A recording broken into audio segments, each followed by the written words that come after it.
چلو بھائی دیکھو اب میں کیا کرتا ہوں. رسول اللہ کی وفات کے بعد بھی ہے اس طرح کا کہ اس کے اوپر کوئی باتیں نازل ہوتی ہیں اور وہ امت کو گائیڈ کرے گا اللہ سے پوچھ کے.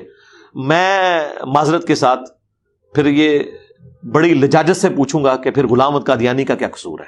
صرف یہ کہ اس نے امتی نبی اپنے آپ کو کہہ لیا، کام تو وہی ڈلا ہوا. چلو بھائی دیکھو اب میں کیا کرتا ہوں. کیا بات ہے سر، کیا بات ہے سر، کیا بات، یہ بات ہے. کیسا دیا آپ ہے؟ نہیں دیا؟ اچھا. اب ایک دفعہ پھر حاضر خدمت ہوں مرزا صاحب کی ایک اور مزید جو ہے نا وہ کارستانی جو ہے اس سے پردہ اٹھانے کے لیے. مرزا صاحب جو ہے نا، مرزا جونیئر جہلمی صاحب جو ہیں، ان کو خصوصی جو ہے نا انس اور محبت ہے مرزا قادیانی کے ساتھ، اور جا بجا وہ جو ہے وہ اس کی مظلومیت کا جو ہے وہ اظہار کرتے رہتے ہیں کہ وہ بڑا مظلوم انسان تھا. ٹھیک ہے نا، اس کو ایسے ہی جان بوجھ کے جو ہے نا مسلمانوں نے مل کے، تمام امت نے مل کے جو ہے نا اس کو غیر مسلم قرار دیا، زندیق مرتد قرار دیا، اور جا بجا جو ہے وہ برملا اس کا اظہار مرزا صاحب کرتے رہتے ہیں. اس ویڈیو میں بھی آپ نے سنا کہ مرزا کا کیا قصور تھا. اب تھوڑا سا روشنی ڈالتے ہیں کہ مرزا کا کیا قصور تھا. مرزا صاحب فرماتے ہیں جی کہ جیسا کہ حضرت مسیح موعود علیہ السلام نے ایک موقع پر اپنی حالت یہ ظاہر فرمائی کشف کی حالت میں کہ آپ پر اس طرح طاری ہوئی کہ گویا آپ عورت ہیں، اور اللہ نے رجولیت کی طاقت کا اظہار فرمایا. اور رجولیت کی طاقت کا اظہار جو ہے نا وہ آگے فرماتے ہیں کہ جو سمجھنے والے ہیں ان کے لیے اشارہ کافی ہے.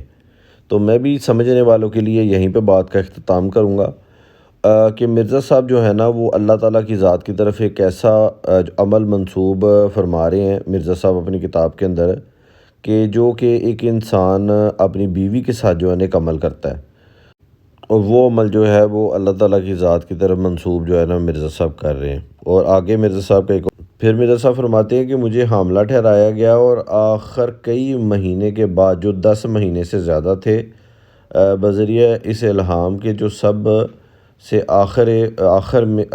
آخر براہین احمدیہ کے حصہ چہارم صفحہ نمبر 556 درج ہے کہ مجھے مریم سے عیسیٰ بنا دیا گیا.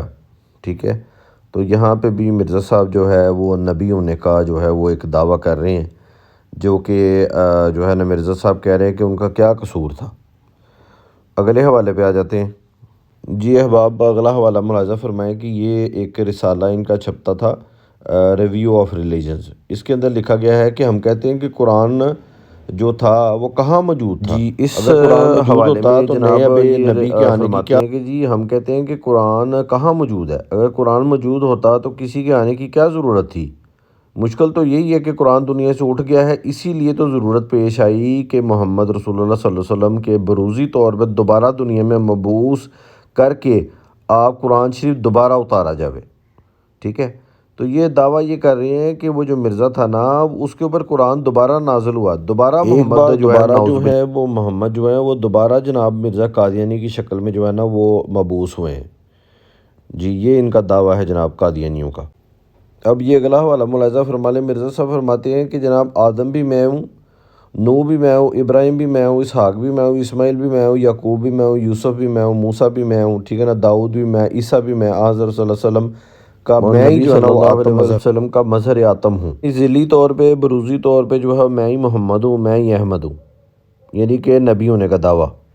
جو ہے وہ روحانی خزائن میں فرماتے ہیں مرزا صاحب کہ یہ وہی اللہ ہے کہ محمد رسول اللہ صلی اللہ علیہ وسلم جو ہیں یہ جو وحی کے ذریعے نا یہ میرا نام رکھا گیا ہے، اور رسول جو ہے مجھے رکھا گیا ہے میرا نام، اور کئی جگہ پہ مجھے رسول کہہ کے پکارا گیا ہے.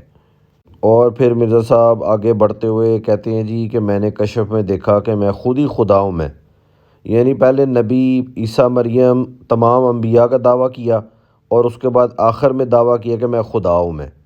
اب یہ میں سننے والوں پہ چھوڑتا ہوں کہ وہ خود ہی فیصلہ کریں کہ یہ جو مرزا صاحب ہیں یہ چاہتے کیا ہیں، اور مرزا جو قادیانی تھا کیا اس نے نبوت کا دعویٰ کیا تھا یا نہیں کیا تھا، خدا ہونے کا دعویٰ کیا تھا یا نہیں کیا تھا. شکریہ.